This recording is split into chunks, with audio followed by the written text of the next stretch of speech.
अच्छा बेटा, आज जो हमारा लेक्चर नंबर 2 है, इसमें केमिस्ट्री ऑफ हाइड्रोकार्बन, ठीक है जी। हाइड्रोकार्बन्स जिसमें एल्केन, एल्कीन, एल्काइन ये आएगा। और हाइड्रोकार्बन की हम कल डेफिनेशन पढ़ चुके हैं कि hydrocarbons those compounds which contain carbon and hydrogen only। अब बेटा इसमें जो कंटेंट हमने पढ़ना है वो जरा देख ले। हमने open chain, close chain hydrocarbon, nomenclature का मतलब होता है कि एल्केन को नेमिंग, एल्कीन को नेमिंग और अल्काइन को आपने नाम कैसे देना है, ठीक है। अच्छा, इसमें कुछ रूल्स हैं, क्योंकि आप सब बच्चे बेटा ए लेवल्स के हैं, तो आप लोगों को रूल्स नहीं पढ़ाए जाते ए लेवल्स में, लेकिन एफएससी के जो बच्चा होता है उसको बकायदा रूल्स याद करवाए जाते हैं। तो इसलिए यहाँ पर कुछ नए रूल्स आपको सीखने को मिलेंगे और थोड़ा सा नोमेनक्लेचर इनका आपके ए लेवल से डिफर करेगा, वो मैं साथ साथ बताता जाऊंगा, ठीक है जी। अच्छा, रिएक्शन ऑफ अल्केन ये आप लोगों को बेटा आता है, फ्री रेडिकल्स सब्स्टिट्यूशन में इनिशिएशन, प्रोपगेशन, टर्मिनेशन। अल्कीन भी देख लें, structure and reactivity of alkene, relative stability of alkene. Then उसके बाद रिएक्शंस पर बेटा हम आएंगे कि अल्कीन की प्रिपरेशन, ठीक है जी।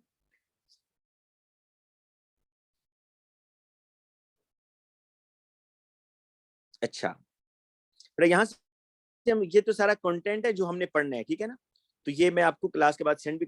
अब हम स्टार्ट करते हैं हाइड्रोकार्बन से। बेटा हाइड्रोकार्बन की डेफिनेशन तो हम कल देख चुके थे कि organic compound which contain carbon and hydrogen, the number of such compounds is very large because of the property of catenation. क्योंकि आपको पता है ना, कैटिनेशन में कार्बन टू कार्बन है, तो इसलिए ऑर्गेनिक कंपाउंड्स की वैरायटी बहुत ज्यादा होती है। किस वजह से? कैटिनेशन की वजह से। क्लासिफिकेशन ऑफ हाइड्रोकार्बन में दो ग्रुप्स में डिवाइड कर रहा है। एक कह रहा है जी सैचुरेटेड हाइड्रोकार्बन। सैचुरेटेड हाइड्रोकार्बन बेटा कौन से हाइड्रोकार्बन होंगे? अच्छा, यहाँ ऊपर देख लें, कह रहा है कि hydrocarbon have been divided into various classes on the basis of structure of the chain और size and nature of the ring. Open chain और एलिफेटिक। बेटा इसको मैं काट कर एलिफेटिक लिख रहा हूँ, राइट। एलिफेटिक, एलिफेटिक कहते हैं ओपन चेन। तो ओपन चेन और aliphatic hydrocarbons are divided into two types, ठीक है भाई। सैचुरेटेड, सैचुरेटेड आप सबको पता है carbon carbon single bond, unsaturated में कार्बन जो है मल्टीपल बॉन्ड्स होंगे, ठीक है। और इसमें अल्कीन में कार्बन कार्बन डबल बॉन्ड आ रहा होगा। अल्काइन आप लोगों ने बेटा ए लेवल्स में नहीं पढ़ा, कार्बन कार्बन ट्रिपल बॉन्ड, यहाँ पर इसके रिएक्शंस भी होंगे, अल्काइंस के रिएक्शन भी हैं, ठीक है। तो ये नई चीज है जो आपने ए लेवल्स में नहीं पढ़ी। अब आ जाइए अल्केन्स के ऊपर। बेटा अल्केन्स का दूसरा नाम क्या है? याद रखिएगा, पैराफिन्स। अच्छा, ये एंटी टेस्ट के अंदर ना इस तरह की चीजें बहुत पूछे जाती है कि अल्केन्स का एक और नाम क्या है जी? अल्केन्स को पैराफिन भी बोलते हैं, ठीक है। पैराफिन का मतलब होता है कि ये लीस्ट रिएक्टिव हैं, least reactive. Alkanes are the least reactive. क्या होगी जी, क्यों अल्केन्स लीस्ट रिएक्टिव होते हैं? ये आप लोगों को पता होनी चाहिए, क्योंकि अल्केन के all are sigma bond, sigma bond का वीकर बॉन्ड है। और दूसरी बात कि carbon hydrogen bond is almost non polar, non polar bond है, क्योंकि उसमें इलेक्ट्रोनेगेटिविटी का difference between the carbon and hydrogen is very small. तो दो रीजंस बताइएगा कि all bonds are sigma bond, all bonds are sigma bonds, और दूसरी रीजन बेटा नॉन पोलर बॉन्ड्स, ठीक है। तो ये दोनों रीजंस अल्केन को लीस्ट रिएक्टिव बना रही हैं। अच्छा, अल्कीन्स जिसमें डबल बॉन्ड आ रहा है, और बेटा अल्कीन का जनरल फॉर्मूला याद कर लें, CnH2n। अल्केन का क्या है? CnH2n+2। और अल्काइंस, अल्काइंस का बेटा, अल्काइंस का जो होगा CnH2n-, दिस इज अल्काइन, ठीक है जी। अच्छा, ये फॉर्मूला उस वक्त एप्लीकेबल होगा बेटा अगर एक डबल बॉन्ड आ रहा है। अल्काइन का formula carbon carbon triple bond को उस वक्त एप्लीकेबल होगा अगर एक दफा ट्रिपल बॉन्ड आ रहा है, देन ये फॉर्मूलाज एप्लीकेबल हैं। ये देख लें, क्लासिफिकेशन ऑफ हाइड्रोकार्बन बड़ा ही इंपॉर्टेंट है। हाइड्रोकार्बन्स को दो ग्रुप में डिवाइड किया जा रहा है। ओपन चेन, जिसमें ओपन चेन का आपको मतलब पता है ना, हेड और टेल आप इसमें ज्वाइन नहीं कर रहे। और दूसरा है जी क्लोज चेन। अच्छा, ओपन चेन का ए साइक्लिक, ए का मतलब होता है नॉट, कि जिसमें साइकिल नहीं है। क्लोज चेन या साइक्लिक हाइड्रोकार्बन, तो ये दो ग्रुप में बेटा डिवाइड कर रहा है हाइड्रोकार्बन को। अब जो ओपन चेन है ना, उसकी फर्दर दो क्लासिफिकेशन, सैचुरेटेड जिसमें एल्केन आ रहा है, अनसैचुरेटेड जिसमें डबल बॉन्ड मल्टीपल बॉन्ड आ रहे हैं, डबल बॉन्ड नहीं मल्टीपल बॉन्ड। तो सैचुरेटेड में तो अल्केन आ जाएगा, तो अनसैचुरेटेड में alkene carbon carbon double bond और alkyne carbon carbon triple bond. और क्लोज चेन के अंदर बेटा aromatic which contain benzene ring, alternate double single bond, delocalisation.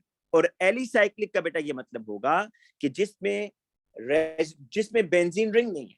Benzene ring का ये मतलब नहीं है बेटा कि उसमें आपके बेंजीन रिंग का मतलब ये है कि उसमें डीलोकलाइजेशन नहीं हो रही, ठीक है, डीलोकलाइजेशन।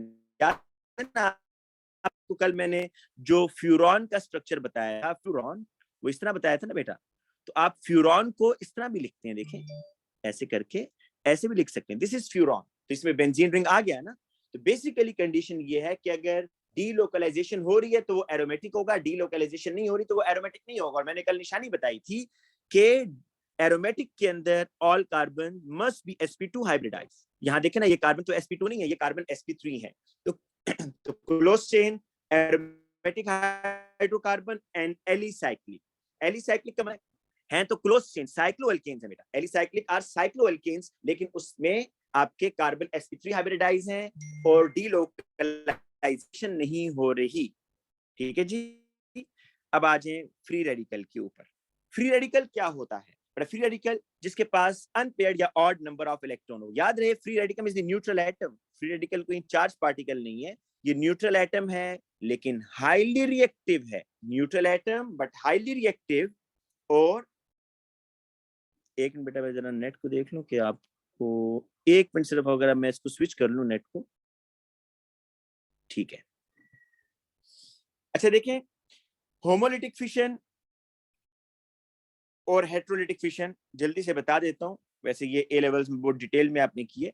होमोलिटिक फिशन बेटा ये होती थी कि अगर आपका बॉन्ड इस तरीके से टूटे कि हर एटम का इलेक्ट्रॉन उसके पास वापस चला जाए, इस फिशन को, जिसके रिजल्ट में फ्री रेडिकल्स बनते थे, इसको क्या बोलते हैं? होमोलिटिक। इसको क्या बोलेंगे? होमोलिटिक। अच्छा बेटा, हेट्रोलिटिक क्या होती थी? देखें, हेट्रोलिटिक ये होती थी कि बॉन्ड इस तरीके से टूटे कि दोनों इलेक्ट्रॉन्स एक ही एटम के पास चले जाएं और इसके रिजल्ट में आइंस बनते थे। तो याद आया ये होमोलिटिक और हेट्रोलिटिक? ये याद रखिएगा कि जो आपके पोलर कंपाउंड्स होते हैं ना, उनमें हेट्रोलिटिक होती है, और हेट्रोलिटिक ब्रेकिंग जब भी होगी उसके रिजल्ट में आइंस बनेंगे, एक पॉजिटिव एक नेगेटिव। लेकिन होमोलिटिक फिशन जो होती है उसमें क्योंकि नॉन पोलर कंपाउंड होता है, बॉन्ड जब ब्रेक होगा तो हर एटम अपना इलेक्ट्रॉन वापस ले लेगा, तो उसके रिजल्ट में फ्री रेडिकल्स बनते हैं। होमोलिटिक फिशन के रिजल्ट में फ्री रेडिकल्स आर फॉर्म्ड, ठीक है जी। अब आ जाए नेक्स्ट।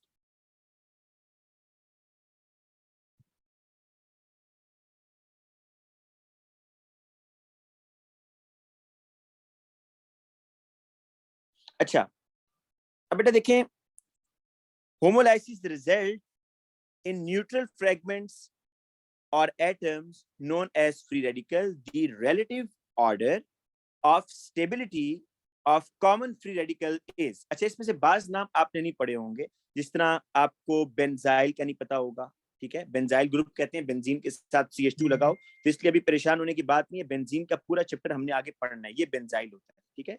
एलाइल आपने नहीं पढ़ा होगा, विनाइल आपने नहीं पढ़ा होगा, तो कुछ नाम आगे हम बेटा पढ़ेंगे, तो इसलिए आप इस ट्रेंड को फिलहाल इग्नोर कर सकते हैं क्योंकि इसमें आपको कुछ स्ट्रक्चर्स नहीं आते, ठीक है। वो स्ट्रक्चर में आगे जाकर जब कराऊंगा तो आपको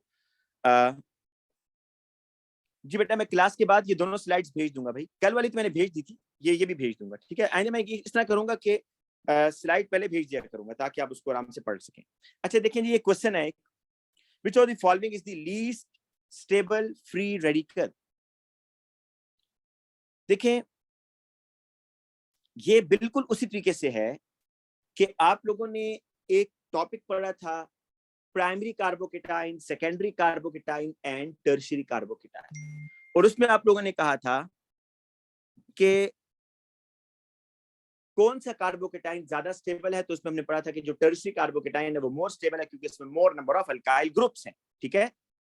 अब यहां पर भी देखें, जो पहला आपके जो ऑप्शन ए आ रहा है, इसमें 2 अल्काइल ग्रुप हैं 2 अल्काइल ग्रुप। जो दूसरा स्ट्रक्चर है बी, इसमें 3 अल्काइल ग्रुप हैं, ये मतलब टर्शरी फ्री रेडिकल है। सी में देखें, 1 अल्काइल ग्रुप है इलेक्ट्रॉन डोनेटिंग, और डी में कोई भी अल्काइल ग्रुप नहीं। अब which of the following is the least stable free radical?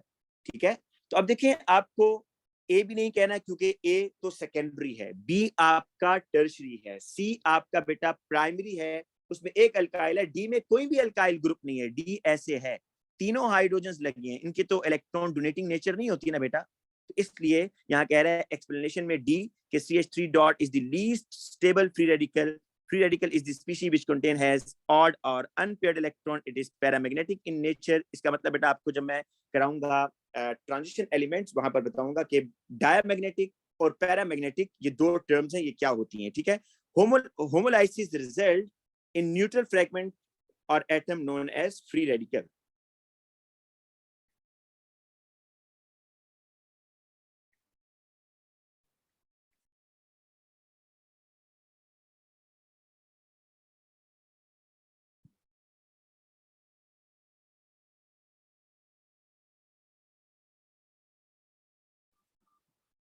अच्छा, अब बेटा ये होता है, देखें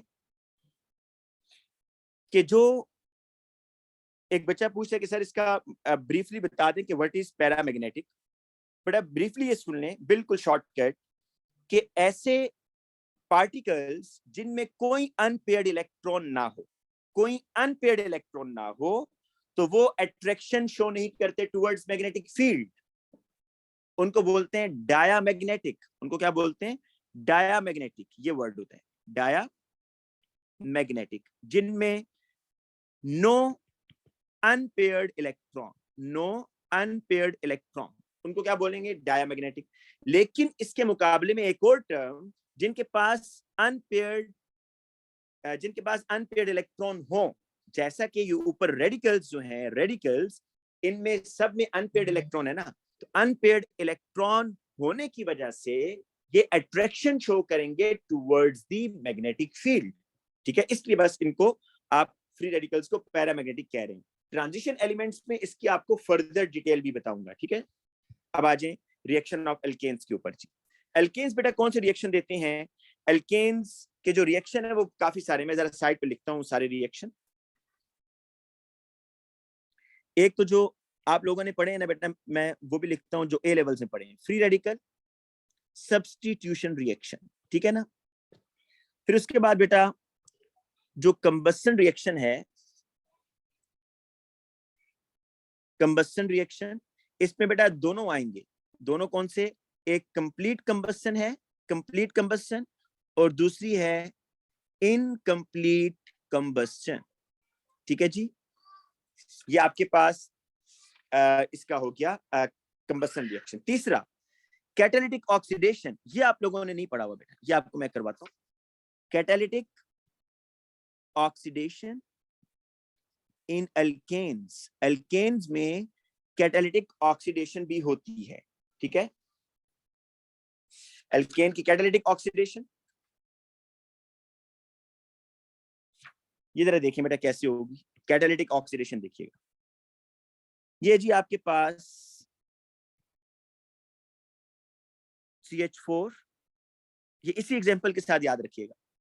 इसमें आपने एटॉमिक ऑक्सीजन ऐड करना है इन the presence of copper catalyst, 400 degree Celsius temperature, 200 ATM pressure. पता क्या होगा बेटा? सिर्फ एक ऑक्सीजन ना कार्बन हाइड्रोजन बॉन्ड के दरमियान आ जाएगा, CH3OH बन जाएगा। ऑक्सीजन एंटर हो गया और अल्कोहल बन गया बेटा, अल्कोहल। फिर क्या होगा? फर्दर इस CH3OH की फर्दर ऑक्सीडेशन होगी। अब ये आप लोगों ने पढ़ा हुआ है, कंडीशन बेटा वही रहेगी, सारी वही टेम्परेचर आपने लिखते रहना है। अब बताएं ना, अल्कोहल की ऑक्सीडेशन होती थी, क्या बनता था बेटा? एल्डिहाइड बनता था, नहीं बनता था? प्राइमरी अल्कोहल की ऑक्सीडेशन याद करें, मैं आपको बताता था उसमें कि देखें इस तरीके से होगा। देखें कि आपने जो ऑक्सीडेशन करनी है अब, वो OH का H जाएगा और अल्फा कार्बन का H जाएगा, इस तरह होता था जी। ये एक H OH जाएगा जी बेटा। आसिम, रिएक्शन की कंडीशन तो याद करनी है, यही तो चीजें पूछते हैं FSC में, बिल्कुल याद करनी है। अच्छा अब देखें यहां पर ये बनेगा भाई H C double bond O और H ये और साथ में वाटर। अच्छा मैं आपको बताऊं, आप लोग तो इसको कहते थे ना एथेनॉल। अच्छा जो एंट्री टेस्ट में आपसे पूछेगा वो इसका एक और स्पेशल नेम है, वो आपको याद करना, उसका नाम है फॉर्मेल्डिहाइड। क्या नाम है? फॉर्मेल्डिहाइड। ये जी ठीक है। अच्छा इसी तरीके से ये जो एथेनॉल है ना इसका स्पेशल नेम क्या है? फॉर्मेल्डिहाइड। ये आगे फर्दर ऑक्सीडाइज होगा बेटा, H C double bond O H, इसको मैं क्या कह रहा हूं? फॉर्मेल्डिहाइड। जब बेटा ये फर्दर ऑक्सीडाइज होगा ना तो वही कंडीशन सारी लिखनी है, तो इससे एसिड बन जाएगा जिसको आप मेथानोइक एसिड बोलते हैं ना बेटा, उसका स्पेशल नेम है फॉर्मिक एसिड। फॉर्मिक एसिड ठीक है। ये जो चूंटी होती है ना बेटा, ये उसके अंदर भी होता है फॉर्मिक एसिड, जो आपको काटती है तो फिर आपको वहां पर जो बर्निंग फीलिंग आ रही होती है, बर्न होने वाली, तो वो बेसिकली इस वजह से होता है।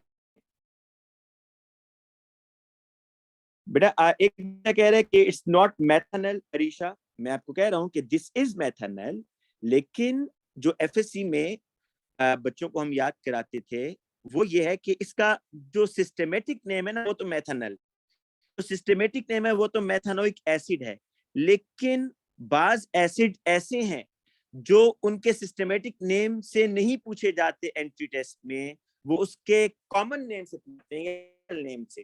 तो मेथानॉल का जो स्पेशल नेम है दैट इज फॉर्मेल्डिहाइड, वो आपको याद रखना है। मेथानोइक एसिड का जो स्पेशल नेम है ये तो मेथानॉल है बेटा, सॉरी ये तो मेथानॉल। इसी तरीके से बेटा जो स्पेशल नेम है ना मेथानोइक एसिड का that is the formic acid, ये बिल्कुल मेथानॉल है बेटा। अच्छा आगे आ जाए आप। अब बेटा मैं आपको A2 के अंदर हमने ये बात बताई है कि दो ऐसे कार्बोक्सिलिक एसिड है जिनकी फर्दर ऑक्सीडेशन हो जाती है, याद है ना ये बात? और इसमें कौन से थे? दो ऐसे कार्बोक्सिलिक एसिड जो फर्दर ऑक्सीडाइज होते थे, एक मेथानोइक और एक इथेन डायोइक एसिड। तो ये देखिए जो मेथानोइक एसिड बेटा ऊपर बना है ये फर्दर ऑक्सीडाइज होगा, वही कंडीशन है बेटा, कॉपर और साथ में आपने सारी चीजें लिखनी है, कार्बन डाइऑक्साइड और वाटर। तो ये बेटा आपका कैटालिटिक ऑक्सीडेशन ऑफ एल्केन है, कैटालिटिक ऑक्सीडेशन ऑफ एल्केन। ठीक है जी।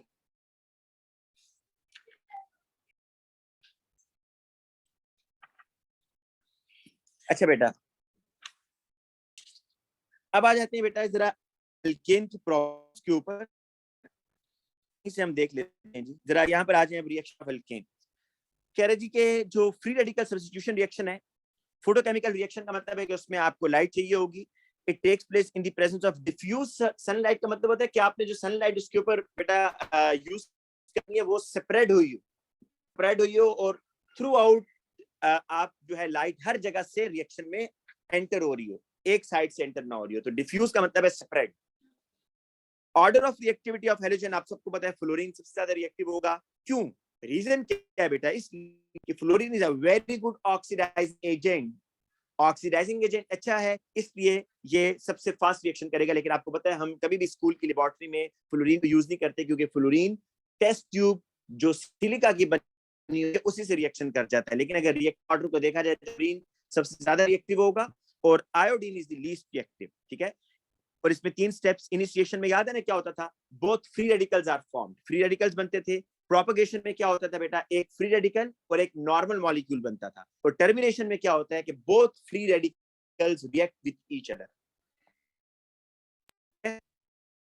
कह रहा है iodide can not be prepared directly from alkane, क्योंकि बेटा आयोडीन जो है ना इतना लीस्ट रिएक्टिव है कि इससे आप अल्काइल आयोडाइड नहीं बना सकते। वैसे तो आप जनरली ये रिएक्शन करते हैं बेटा, CH3 है, आप Cl2 के साथ रिएक्शन करेंगे इन द प्रेजेंस ऑफ लाइट, तो क्या होगा? CH3 CH2Cl बन जाएगा, है ना।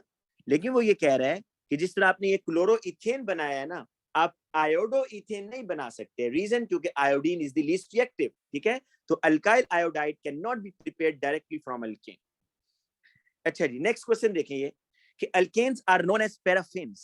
पैराफिन्स का क्या मतलब बताया था ऊपर? Least reactive. Which of the following is not cause of their least reactivity? बेटा पढ़े हो आंसर सोचें, नीचे मत देखिएगा, पहले आंसर सोचें इसका, चारों ऑप्शन पढ़कर बताइएगा। In sigma bond, the electrons are very tightly held between the nuclei. Electronegativity difference between carbon and hydrogen in alkane is less than 0.5.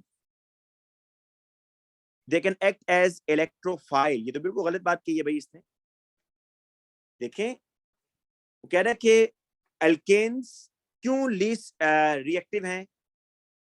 तो पहली बात तो ठीक है ना, उसमें सिग्मा बॉन्ड है. दूसरी बात भी ठीक है, इलेक्ट्रोनेगेटिविटी डिफरेंस बहुत कम है. ठीक है, लेकिन अल्केन्स इलेक्ट्रोफाइल हैं इसलिए वो लीस्ट रिएक्टिव है. तो ये बिल्कुल गलत बात है. इलेक्ट्रोफाइल तो इलेक्ट्रॉन पोर स्पीशीज को कहते हैं. और डी क्या कह रहा है, दे शो नॉन पोलैरिटी ऑफ. ये बात भी ठीक है बेटा, क्योंकि अल्केन लीस्ट रिएक्टिव होने में नॉन पोलर बॉन्ड का भी रोल है. द ऑर्डर ऑफ रिएक्टिविटी ये बेटा हम देख चुके हैं कि इसमें fluorine is the most reactive. ठीक है, और iodine is the least reactive. इस पे मजीद टाइम जाया करने की जरूरत नहीं है.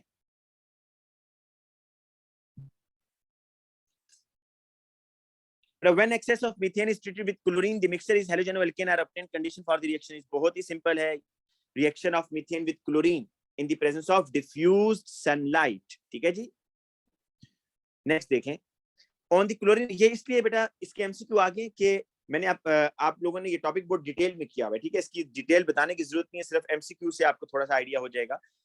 On the chlorination of methane, in the presence of diffuse sunlight, a mixture of product are obtained. Which of the following is a termination? Termination की निशानी बता देता हूँ कि termination में जो आपके रिएक्टेंट्स होंगे both are free radical. Termination में दोनों फ्री रेडिकल्स रिएक्शन करके एक नॉर्मल मॉलिक्यूल बना रहे होते हैं. तो आप जरा देख लें बेटा कि टर्मिनेशन यहाँ पर कौन सा स्टेप होगा. सी. ठीक है, बोथ फ्री रेडिकल्स रिएक्ट. अच्छा बेटा, प्रोपगेशन में क्या होता था यार? प्रोपगेशन में ये होता था कि एक नॉर्मल मॉलिक्यूल है, वो रिएक्शन करता था फ्री रेडिकल के साथ, राइट? तो जो फ्री रेडिकल है वो नॉर्मल मॉलिक्यूल में जाता था, और जो नॉर्मल मॉलिक्यूल है बेटा वो फ्री रेडिकल में कन्वर्ट. तो जरा देखिए ना कहां पर नॉर्मल मॉल. अच्छा, ये तो ए तो बिल्कुल गलत है. क्यों? क्योंकि फ्री रेडिकल सब्स्टिट्यूशन में आयंस नहीं बनते. फ्री रेडिकल सब्स्टिट्यूशन में आयंस नहीं बनते. सी, बी और डी में देखिएगा बेटा. ये देखिए Cl डॉट HCl में जा रहा है, और जो नॉर्मल मॉलिक्यूल है वो इसमें जा रहा है. बी ठीक लग रहा है. डी को देख लें, डी क्यों गलत है बेटा. ये भी याद रखें कि कभी भी जो फ्री रेडिकल सब्स्टिट्यूशन रिएक्शन है उसमें हाइड्रोजन के ऊपर डॉट नहीं आता. फ्री रेडिकल सब्स्टिट्यूशन रिएक्शन में या डॉट आएगा हेलोजन के ऊपर या डॉट आएगा कार्बन के ऊपर. ठीक है, हाइड्रोजन पर डॉट नहीं आएगा, हेलोजन पर डॉट या कार्बन पर dot. What happens when 1 mole of ethane is mixed in dark at room temperature with 6 mole of chlorine? C2H6 plus Cl2. और डार्क में कर रहा है भाई. कंडीशन क्या होती है जी इसकी? अल्केन्स के अंदर जो आप फ्री रेडिकल सब्स्टिट्यूशन रिएक्शन करते हैं उसकी कंडीशन क्या होती है कि उसमें सनलाइट होनी चाहिए. तो देयर इज नो रिएक्शन. अब आ जाइए बेटा नोमेनक्लेचर के ऊपर कि आपको ऑर्गेनिक कंपाउंड का नाम कैसे देना है. देखिए, आप लोगों ने ए लेवल से नोमेनक्लेचर पढ़ा है, लेकिन कुछ रूल्स यहाँ पर चेंज हो रहे हैं, वो आप जरा देख लीजिएगा. और कुछ नेमिंग जिस तरह मैं आपको एग्जाम्पल आप लोग जब अल्कीन को नाम देते थे कैसे देते थे? ब्यूट टू इन. हालांकि ये ठीक है, लेकिन यहाँ पर थोड़ा सा वो कहेगा कि आप टू ब्यूटीन कहेंगे. टू पहले लिखे और ब्यूटीन बाद में लिखे, तो इस तरह थोड़ा सा डिफरेंस आएगा. अच्छा जी, इसमें रूल जल्दी से पढ़ लें, फिर हम एग्जांपल जब करेंगे तो वहां पर आपको ज्यादा अच्छी समझ आएगी. कह रहा है select the longest continuous carbon chain. Longest, ये देखें L.C.C.C, longest continuous carbon chain while writing the name of alkane. Start numbering from that which is near to the subsequent. कह रहा है ब्रांच को बेटा. Subsequent mean branch. कह रहा है जहां से ब्रांच होगी वहां से काउंटिंग स्टार्ट करेंगे. ठीक है, और if more than one branches are present, they should be named in alphabetically order. मतलब इथाइल मिथाइल से पहले आएगा लिखते वक्त. When two substituents are present at the same carbon, write that number twice. मतलब इस तरह होता है ना बेटा, ये तो आप लोगों ने किया हुआ है कि एक ही कार्बन पर दो ब्रांचेस लगी है ना अगर, तो आप कहते थे इसको 2,2 डाइमिथाइल प्रोपेन. 2,2 dimethyl propane. तो ये कह रहा है. अभी एग्जांपल्स आगे कराऊंगा बेटा. If similar substituents are present more than once, then carbon atom to which substituents attached given each time prefix di, tri, tetra are used. ठीक है बेटा, अभी ये भी बता देता हूँ. यहाँ एग्जांपल है. हाँ, ये एग्जांपल आ कीजिए. देखें, हम सब कैसी नाम देते हैं भाई. अभी ऊपर छोड़ दें इसको, हम ऐसे ना सबको नाम देते हैं, इसको छोड़ दें, फिर इसको भी देख लेंगे। पहले वाले का नाम क्या होगा जी? वो कह रहा है कि select the longest carbon chain. या आपने लॉन्गेस्ट कार्बन चेन सिलेक्ट करनी है और इसको नाम दें बेटा, क्या नाम बनेगा इसका? अब देखिए आप काउंटिंग कहां से करेंगे भाई? काउंटिंग वहां से जहां से ब्रांच नजदीक है, ब्रांच सब सेट से बराबर आ रही है, 1 2 3 4 5। अब देखिए ब्रांचेस सारी सेम है ना, तो आप कहेंगे 2 3 2 3 4 2 3 4, टोटल मिथाइल 3 आ रहे हैं। तो ट्राई, ये कह रहा था कि आपने प्रीफिक्स यूज करने, बेटा वो नहीं कह रहा था कि आपने प्रीफिक्स यूज करने, डाई ट्राई टेट्रा। तो ये है प्रीफिक्स, इसका नाम होगा 2 3 5 2 3 4 2 3 4 ट्राई मिथाइल पेंटेन। ठीक है जी। नेक्स्ट देखें, इसका क्या नाम होगा जी? ये आपकी लॉन्गेस्ट कार्बन चेन आ गई। अब काउंटिंग वहां से करेंगे जहां से ब्रांच चलती है, ये ब्रांचेज हैं, तो यहां से करेंगे 1 2 3 4 5।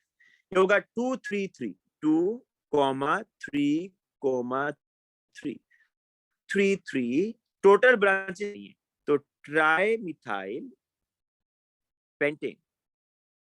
ठीक है जी। बी को देखें जरा, बी में क्या कह रहा है जी? अब यहां देखिए बेटा, यहां पर आपके पास ना काउंटिंग कहां से करेंगे आपके ख्याल में? जो बी ऑप्शन है उसमें काउंटिंग कहां से होनी चाहिए? क्योंकि यहां भी ब्रांच है सेकंड कार्बन पर, यहां भी, लेकिन आप देखिए सेकंड कार्बन पर 2 ब्रांचेस आ रही हैं। देखिए अगर आप यहां से करते हैं ना 1 2, ब्रांच आप कहेंगे 2 पर आ रही है, यहां से कहेंगे 1 2, ब्रांच 2 पर आ रही है। लेकिन आप देखें कि अगर आप लेफ्ट साइड से काउंटिंग करते हैं तो जो एक ब्रांच है वो तो सेकंड पर है, दूसरी ब्रांच कहां से जल्दी आ रही है? वो अब लेफ्ट साइड से आ रही है, तो आप लेफ्ट साइड की काउंटिंग करेंगे 1 2 3 4 5। इसका होगा 2 2 4 2 2 4। कोमा डालना है जब भी आपने ये डिजिट लिखने हैं, तो कोमा 2 2 4 और आगे डैश ट्राई मिथाइल, और बेटा 5 कार्बन है तो पेंटेन। आंसर तो आपको पता चल गया ना, ए ही आंसर है, 2 3 4 ट्राई मिथाइल पेंटेन। और इस तरह बेटा इसका क्या होगा जी? 2 2 3 ट्राई मिथाइल पेंटेन। ठीक है, तो ए इज द आंसर।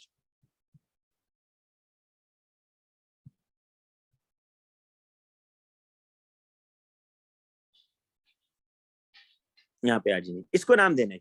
अच्छा, इसको मेरा नहीं ख्याल इसमें आप लोग गलती करेंगे, क्योंकि हम इस तरह की काफी एग्जांपल्स आप लोगों से करवाते हैं। इसमें लॉन्गेस्ट चेन ये होगी भाई, this is the longest chain.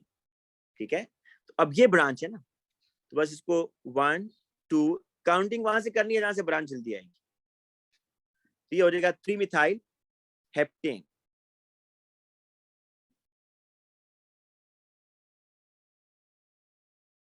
ठीक है, तो ए इज द आंसर। अभी से बेटा मजीद टाइम नहीं जाया करते, आप लोग खुद कीजिएगा, बाकी हम आगे चलते हैं।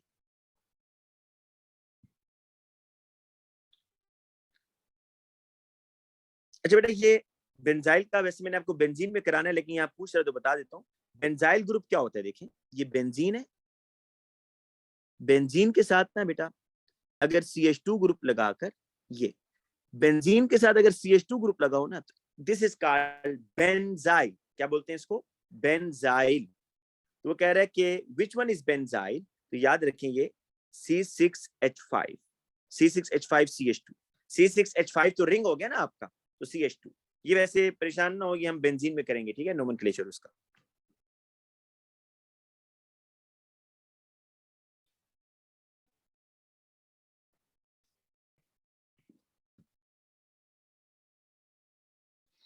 बेटा ये अगर याद कर ले आप, C6H5 को क्या कहते हैं?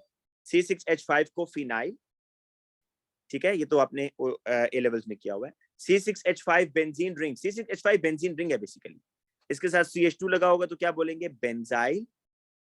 बेंजीन रिंग के साथ अगर बेटा C डबल बॉन्ड O लगा दे, इस सारे को क्या बोलेंगे? बेंजोइल। ये भी आप लोगों ने पढ़ा, याद है ना, बेंजोइल क्लोराइड। ठीक है ना, तो ये वही है।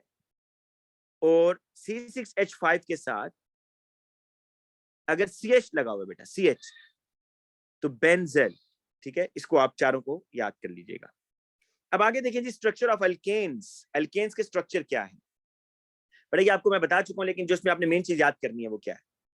अल्केन्स जो लीस्ट रिएक्टिव हैं, जिनको हम पैराफिन्स भी बोलते हैं, इसमें हाइब्रिडाइजेशन क्या होगी बेटा?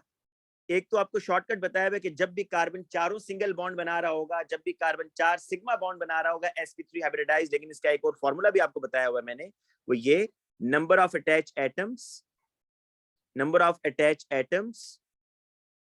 Plus number of lone pairs. पर अगर आपने इस कार्बन की हाइब्रिडाइजेशन देखनी है तो इसके साथ अटैच एटम कितने हैं, 1 2 3 4, 4 एटम्स हैं। लोन पेयर कितने हैं कार्बन के पास, 0, आंसर 4 आ रहा है। It means 4 atomic orbital mixing में इन्वॉल्व हैं, 4 एटॉमिक ऑर्बिटल। तो इन चारों में एक s होगा, 3 p के होंगे। तो शॉर्टकट ये है कि जब भी कार्बन 4 सिंगल बॉन्ड बना रहा है sp3 हाइब्रिडाइजेशन, जब कार्बन एक डबल बॉन्ड बना रहा है sp2 हाइब्रिडाइजेशन, और जब कार्बन एक ट्रिपल बॉन्ड बना रहा हो तो sp हाइब्रिडाइजेशन।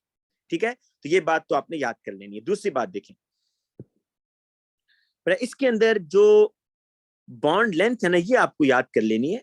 एक तो बॉन्ड एंगल याद करना है कि जब भी कार्बन 4 सिग्मा बॉन्ड बना रहा होगा या जब भी कार्बन sp3 हाइब्रिडाइज होगा तो bond angle is 109.5। the carbon carbon bond angle is 1.54 angstrom and each carbon hydrogen bond is 1.0 angstrom। बेटा ये आपको याद करना, ठीक है।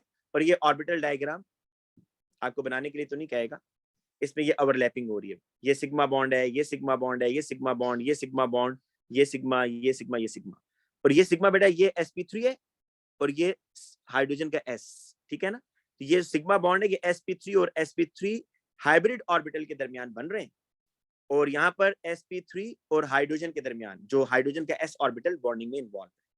अच्छा बेटा नोमेनक्लेचर ऑफ एल्कीन पर आ जाइए। Nomenclature of alkene, alkenes are unsaturated hydrocarbon, carbon carbon double bond, इसमें होगा बेटा एंगस्ट्रॉम है, ए नॉट एंगस्ट्रॉम है भाई। ये लेंथ, ये जिस तरह आप यूज करते हैं ना, जो बहुत ही शॉर्टर डिस्टेंस होते हैं ना बेटा, डिस्टेंस जो बहुत ही छोटे हो, तो उन डिस्टेंस को मेजर करने के लिए हम एंगस्ट्रॉम की यूनिट यूज करेंगे। आपको डिस्टेंस बता रहा है दो एटम्स के न्यूक्लियाई के दरमियान का डिस्टेंस। मेरा ख्याल है फिजिक्स में आप लोगों ने पढ़ा होगा, मैं तो ये सोच रहा था। अच्छा नोमेनक्लेचर ऑफ एल्कीन में, अब बेटा देखिए एल्केन में क्या होता था, एल्केन में ना आप प्रेफर करते थे ब्रांच को, आप कहते थे जी ब्रांच जल्दी आ गई है, ब्रांच जहां से जल्दी आ रही है वहां से काउंटिंग करेंगे। आप कहते थे जी ये काउंटिंग यहां से होगी 1 2 3 4 5, क्योंकि एल्केन में फंक्शनल ग्रुप तो कोई नहीं होता ना बेटा, एल्केन में there is no functional group, लेकिन एल्कीन में तो फंक्शनल ग्रुप होता है। तो ये देखें एल्कीन के अंदर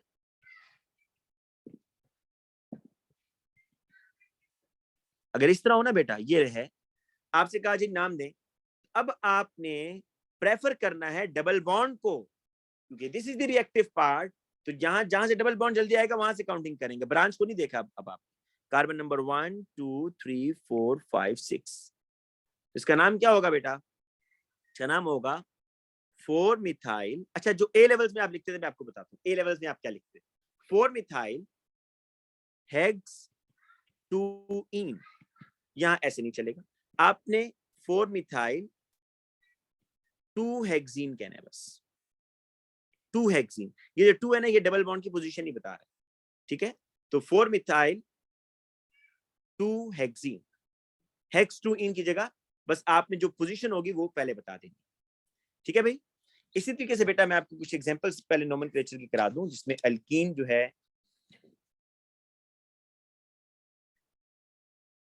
अच्छा आपके पास आ रहा है जिस तरीके से CH3 C CH3 double bond CH CH2 C CH3 CH3 and CH। बेटा ट्राई करें, इसको नाम दें, शाबाश, क्या होगा।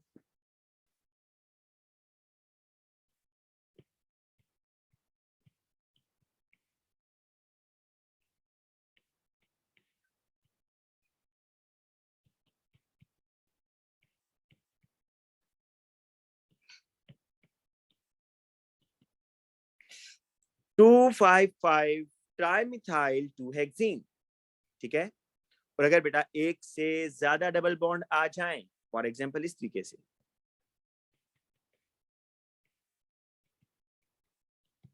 अच्छा पहले तो ये बताएं इसका मॉलिक्यूलर फॉर्मूला कितना है? क्या मॉलिक्यूलर फॉर्मूला है? 1 2 3 4 4 कार्बन है, हाइड्रोजन कितने हैं? 2 3 4 5 6। भाई क्या ये अल्कीन के जनरल फॉर्मूला को फॉलो कर रहा है? अल्कीन में तो हमने ये पढ़ा था CnH2n, जितने कार्बन होंगे हाइड्रोजन डबल होंगे, तो यहाँ क्यों डबल नहीं हो रहे? तो रीजन बेटा आपको मैंने पहले बताई है कि अल्कीन का जनरल फॉर्मूला या अल्काइन का जनरल फॉर्मूला उस वक्त आप अप्लाई करेंगे जब एक डबल बॉन्ड हो या एक से ज्यादा डबल बॉन्ड है, तो ऑटोमेटिकली हाइड्रोजन कम होंगे। तो उसकी नेमिंग कैसी होगी बेटा? देखें, उसको कहेंगे, अब डबल बॉन्ड जहां मर्जी से काउंटिंग करें, 1 2 3 4, 1 3 ब्यूटा डाइईन। देखें, आप इसको अगर ए लेवल्स की बेस पर देखते हैं ना, ए लेवल्स में आप इसको नाम ऐसे आपने ऐसे देना था, ब्यूट 1 3 डाइईन। लेकिन बेटा आपको मैंने बताया है कि एंटी टेस्ट में आपको ये जो नंबरिंग होगी ये पहले बतानी। 1 3 मतलब एक डबल बॉन्ड 1 पर है, एक 3 पर है। टोटल कार्बन कितने हैं? 4। तो ब्यूटा, 2 डबल बॉन्ड है, डाइईन। सिर्फ आपने पोजीशन को पहले ले गए, बाकी कोई फर्क नहीं है भाई, सिर्फ जो नंबरिंग है ना वो आप शुरू में ले जाएंगे, 1 3 ब्यूटा डाइईन। ठीक है, अब जरा देखते हैं ना बेटा, यहाँ पर आप लोग कुछ आंसर्स मुझे देंगे। ये रूल्स उसने लिखे हुए, रूल्स वही है, कोई नई चीज नहीं है इसमें। अच्छा, आपको ना ये सफिक्स का वर्ड अगर नया लग रहा है, सफिक्स का मतलब है जो फैमिली नेम है, इन। इन बेटा सफिक्स है यहाँ पर। अल्केन में एन सफिक्स था, अल्कीन में जो आखिर में आ रहा हो तो उसको सफिक्स बोलते हैं। अब इसको नाम देना है जी, consider the following structural formula. ये भी मैंने आपको बताया है, ठीक है। इसको नाम देंगे ये, the IUPAC name of the following compound is. देखें, अब काउंटिंग कहां से करेंगे भाई? लेफ्ट साइड से, 1 2 3 4 5 6 7। डबल बॉन्ड यहां पर 1 2 3 3 दफा आ रहा है। एक डबल बॉन्ड आ रहा है 1 पर, एक आ रहा है 3 पर, एक आ रहा है 5 पर। तो 1 3 5 हेप्टा ट्राइईन। 1 3 5 पहले डबल बॉन्ड की पोजीशन, 7 कार्बन है हेप्टा, डबल बॉन्ड 3 दफा है ट्राई और ईन। ठीक है भाई। अब बेटा आ जाएं अल्कीन्स के मेथड के ऊपर। लेकिन मैं आपको, हाँ, अल्कीन के मेथड करने के बाद में मैंने आपको फंक्शनल ग्रुप बेटा कराने हैं, कल नहीं कराए थे। फंक्शनल ग्रुप जरा कराऊंगा इसके बाद। या पहले मैं, एक मिनट पहले मैं आपको फंक्शनल ग्रुप करा दूं बेटा, क्योंकि अल्कीन के मेथड काफी डिटेल में मैंने आपको कराने। पहले फंक्शनल ग्रुप्स पर आ जाए, क्योंकि काफी सारे फंक्शनल ग्रुप आप लोगों ने नहीं पढ़े हुए, ठीक है, और जो आपको आने चाहिए। अच्छा जी, अल्केन में फंक्शनल ग्रुप कौन सा है? अल्केन में नो फंक्शनल ग्रुप। पता है ना, फंक्शनल ग्रुप कहते हैं रिएक्टिव पार्ट को बेटा, क्योंकि अल्केन में तो कोई रिएक्टिव पार्ट है ही नहीं, सारे बॉन्ड्स एक जैसे हैं, carbon to carbon single bond, तो नो फंक्शनल ग्रुप। अल्कीन में क्या है बेटा? अल्कीन में आप सबने पढ़ा हुआ है, carbon carbon double bond is the functional group. Alkyne में भी आपको बेटा अब पता चल गया है कि अल्काइन में जो फंक्शनल ग्रुप है वो कार्बन कार्बन ट्रिपल बॉन्ड है। अच्छा, इसी तरीके से आप जो हेलोजेनो एल्केन कहते थे ना, यहाँ पर उसको एल्काइल हेलाइड बोलते हैं। एल्काइल हेलाइड हेलोजेनो एल्केन ही है बेटा, जिसको आप ए लेवल्स में हेलोजेनो एल्केन बोलते हैं। एनजी टेस्ट में वो आपको एल्काइल हेलाइड के नाम से कहे। तो इसमें क्या होगा बेटा? कार्बन का बॉन्ड एक्स के साथ, और एक्स क्या है बेटा इसमें? X is equal to fluorine, chlorine, bromine या आयोडीन। तो इसको एल्काइल हेलाइड के नाम से याद रखना है, ठीक है। अच्छा, कार्बन के साथ अल्कोहल, कार्बन के साथ अगर OH लगा होगा बेटा तो ये आपका अल्कोहल है, ये तो वही है। इसी तरीके से बेटा अगर कार्बन के साथ कार्बन सिंगल बॉन्ड नाइट्रोजन, इसको आप कहते हैं इमाइन। क्या बोलेंगे? इमाइनो ग्रुप। ये इमाइनो ग्रुप है। कार्बन नाइट्रोजन सिंगल बॉन्ड याद रखिएगा, carbon nitrogen, this is primary imine. Secondary imine में क्या होता है आपको पता है कि नाइट्रोजन का एक हाइड्रोजन रिप्लेस हो जाता है दूसरे कार्बन के साथ, ये भी आपने पढ़ा हुआ है। लेकिन इसके बाद जो मैं कराने लगा वो आपने नहीं पढ़ा हुआ, उसको कहते हैं imine, IMINE, carbon nitrogen double bond. Carbon nitrogen double bond ये आपने नहीं पढ़ा हुआ, इसको क्या बोलेंगे बेटा? इमीन। ठीक है, इस तरह फंक्शनल ग्रुप की हद तक याद रखना है, इसके रिएक्शन नहीं है भी। अच्छा, इसके बाद आ जाएगी ईथर। ईथर आपको कल भी बताया था, फिर देख लें कि कार्बन ऑक्सीजन कार्बन, अगर दो कार्बन एटम्स को एक ऑक्सीजन डिफरेंशिएट कर रहा हो तो उसको ईथर बोलते हैं। ठीक है, ये ईथर हो गया। अब बेटा इसी तरीके से एल्डिहाइड या एल्कानल, बेटा ये एल्कानल एल्केन से ही निकले ना, ई को काट कर एल लगा दिया, एल्कानल या एल्डिहाइड। ठीक है, ये क्या होगा, सी डबल बॉन्ड ओ और एच। ठीक है, इसको फॉर्माइल ग्रुप, ये फॉर्माइल ग्रुप भी कहते हैं, इसको फॉर्माइल ग्रुप भी बोलते हैं, फॉर्माइल ग्रुप। अच्छा, कीटोन वही है, कीटोन का दूसरा नाम एल्कानोन, कीटोन को एल्कानोन भी कहते हैं, एल्कानोन। सी डबल बॉन्ड ओ और दोनों साइड पर कार्बन होगा बेटा, ये एल्कानोन है या कीटोन। कार्बोक्सिलिक भी आप लोगों ने बेटा पढ़ा हुआ है, R C double bond O O H, ये कार्बोक्सिलिक है। एसिड हेलाइड भी आप लोगों ने बेटा पढ़ा हुआ है, एसिड हेलाइड। एसिड हेलाइड ये बेटा R C double bond O, जो ओ एच है उसकी जगह सी एल, याद है ना A2 में ये आपने बकायदा रिएक्शंस पढ़े थे इसके बेटा, कि कार्बोक्सिलिक एसिड को एसिड हेलाइड में कैसे कन्वर्ट करना है, जिसको आप एसाइल हेलाइड कहते थे, एसाइल। तो ये यहाँ पर इसको एसिड हेलाइड कह रहे, ठीक है ना। ये याद है इसको, आप एथेनॉइल क्लोराइड, प्रोपानॉइल क्लोराइड, तो ये यहाँ पर एसिड हेलाइड। अच्छा, इसी तरह acid amide, R C double bond O NH2, बेटा ये याद रखिएगा, ये असल में कार्बोक्सिलिक एसिड से OH की जगह Cl आ जाएगा, एसिड हेलाइड। OH की जगह NH2 आ गया तो एसिड एमाइड। एमाइड पता है क्यों कह रहे हैं, क्योंकि कार्बोनाइल नाइट्रोजन सिंगल बॉन्ड है, ये एमाइड लिंकेज है ना, तो एसिड एमाइड। अच्छा, फिर आ गया बेटा एस्टर। एस्टर ग्रुप क्या होता था, R C double bond O single bond O और आगे कार्बन, बेटा दिस इज एस्टर। देखिए आगे कार्बन का होना मस्ट है, ठीक है। अच्छा, अब एक नया फंक्शनल ग्रुप है जो आपने नहीं पढ़ा हो, SH, इसको बोलते हैं थायोल। क्या बोलते हैं इसको, थायोल या थायो अल्कोहल। वैसे इस ग्रुप का जो नाम है ना, इसको याद रखिएगा, मेरकेप्टो भी कहते हैं, मेरकेप्टो, ये नाम याद रखिएगा, मेरकेप्टो। SH को मेरकेप्टो, और जो इसका ऑर्गेनिक में थायोल या थायो अल्कोहल। नेक्स्ट इज, ये आप लोगों ने पढ़ा हुआ बेटा, नाइट्राइल है, दिस इज नाइट्राइल, ठीक है। इसको सियानो ग्रुप भी वो कहते हैं, सियानो। और last one is NO2 nitro group,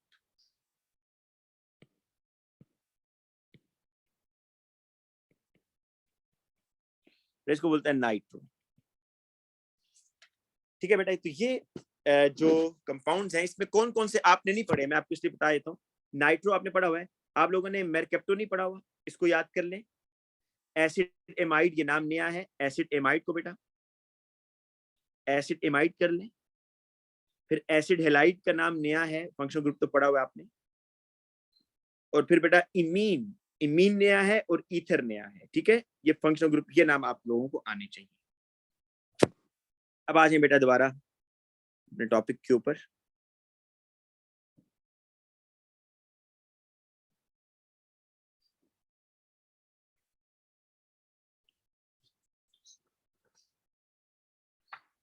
अच्छा बेटा, अब हमने करना है जी कि अल्कीन्स बनाने के मेथड क्या है, प्रिपरेशन ऑफ अल्कीन। तो लिहाजा डेफिनेटली ये MCQs जो हैं, जो आगे वो पूछ रहा है, ये आप लोगों से उस वक्त होंगे जब मैं आपको प्रिपरेशन ऑफ अल्कीन कराऊंगा। तो अभी बेटा हम इस तरह करते हैं कि प्रिपरेशन ऑफ अल्कीन पर आ जाते हैं।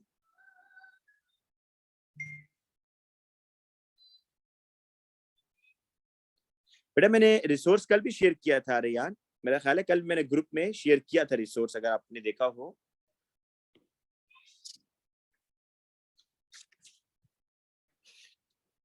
किया था ना बेटा, कल भी मैंने शेयर। ये देखें जी,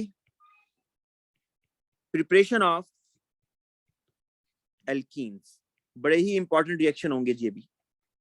आज की क्लास का जो सबसे इंपॉर्टेंट पार्ट है वो अब ये स्टार्ट हो रहा है। इसमें बेटा जो पहला मेथड है, पहले मेथड के नाम आपको आने चाहिए। Dehydrohalogenation of alkyl halide. Dehydrohalogenation of alkyl halide. Dehydration of alcohols. ये बेटा आपको आना चाहिए जी। Dehalogenation of vicinal dihalide. Dehalogenation of vicinal dihalides. चौथा है जी इलेक्ट्रोलिसिस ऑफ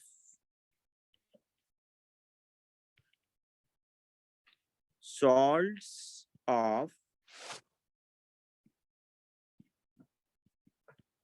डाइकार्बोक्सिलिक एसिड, जिसका एक बहुत ही फेमस नाम है कोल्ब्स इलेक्ट्रोलिटिक मेथड। बेटा बहुत इंपॉर्टेंट है, इसको नाम को याद रखिएगा, कोल्ब्स इलेक्ट्रोलिटिक मेथड। इस मेथड से अल्केन भी बनता है, एल्कीन भी बनता है, अल्काइन भी बनता है। ठीक है,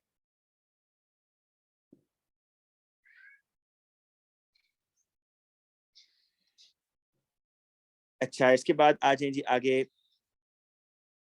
fifth method is partial hydrogenation of alkyne. Partial hydrogenation of alkynes. ये 5 मेथड्स हैं जो आपको अल्कीन की प्रिपरेशन के लिए आने चाहिए। ठीक है, एक तो चलें, अब मेरा ख्याल है कि ये 5 मेथड हम आज की क्लास में तो बिल्कुल नहीं कर सकते। मैं आपको आज की क्लास में बता देता हूँ मैंने आपको क्या क्या चीजें कराई हैं। हमने फंक्शनल ग्रुप किए हैं। फंक्शनल ग्रुप के बाद बेटा हमने जो अल्केन का नोमेनक्लेचर, अल्कीन का नोमेनक्लेचर, और अल्केन के अंदर हमने जो कुछ नए रिएक्शन थे, कैटालिटिक ऑक्सीडेशन, वो मैंने आपको बताया है। और अल्कीन के अंदर नोमेनक्लेचर अभी तक किया है हमने। और अल्कीन के जो प्रिपरेशन मेथड हैं, कि अल्कीन के 5 प्रिपरेशन मेथड हैं। डिहाइड्रोहेलोजिनेशन, इसका मतलब समझ लें, डिहाइड्रोहेलोजिनेशन का मतलब है कि आप हाइड्रोजन रिमूव करेंगे और हेलोजन रिमूव करेंगे एल्काइल हैलाइड से, तो अल्कीन बन जाएगा। डिहाइड्रेशन ऑफ अल्कोहल का मतलब है लॉस ऑफ वाटर होगा, अल्कोहल से वाटर निकालेंगे तो ये बनेगा। विसिनल डाइहैलाइड का बेटा मतलब ये होगा, आपको बताऊंगा नेक्स्ट क्लास में, कि जो अल्टरनेट कार्बन है ना, जो एक कार्बन के बाद जो दूसरा कार्बन आ रहा है, इसके ऊपर ना हेलोजन लगे होंगे ऐसे, तो आप कोई मेटल डालकर इन दोनों, अच्छा ये विसिनल डाइहैलाइड है। विसिनल डाइहैलाइड का मतलब है कि 2 एडजेसेंट कार्बन और दोनों के साथ हेलोजन लगा। ये इस तरह कार्बन नंबर सपोज 2 है ना, तो ये कार्बन नंबर 3 है, तो एक हेलोजन कार्बन 2 पर लगा है, एक हेलोजन कार्बन 3 पर लगा है, तो इसको बोलते हैं विसिनल। अगर ऐसे होता ना, एक कार्बन 2 पर लगा होता हेलोजन, एक हेलोजन कार्बन 2 पर लगा होता और एक हेलोजन कार्बन 4 पर लगा होता, तो उसको विसिनल नहीं बोलना था। ठीक है, तो विसिनल का वर्ड तब बोलते हैं कि जब 2 इकट्ठे कार्बन आ रहे हैं और उन पर एक एक हेलोजन लगा हो। फिर बेटा उसके बाद इलेक्ट्रोलिसिस ऑफ सॉल्ट, इसमें काफी लंबा रिएक्शन है, एनोड कैथोड पर रिएक्शन होगा। और partial hydrogenation of alkyne, carbon carbon triple bond है, तो उसमें हम पार्शियल हाइड्रोजनेशन करेंगे, मतलब सारे पाई बॉन्ड नहीं तोड़ेंगे, सिर्फ एक पाई बॉन्ड तोड़ेंगे और इससे हमारे पास अल्कीन बनेगा। ठीक है बेटा, आज की क्लास में इतना काफी है। मैं कोशिश करूंगा कि नेक्स्ट क्लास जो होगी ना, उसमें ये चैप्टर खत्म करूं। ये सबसे इंपॉर्टेंट चैप्टर है और सबसे लेंथी चैप्टर है। ठीक है बेटा, तो आज के लिए इतना काफी है। अल्लाह हाफिज।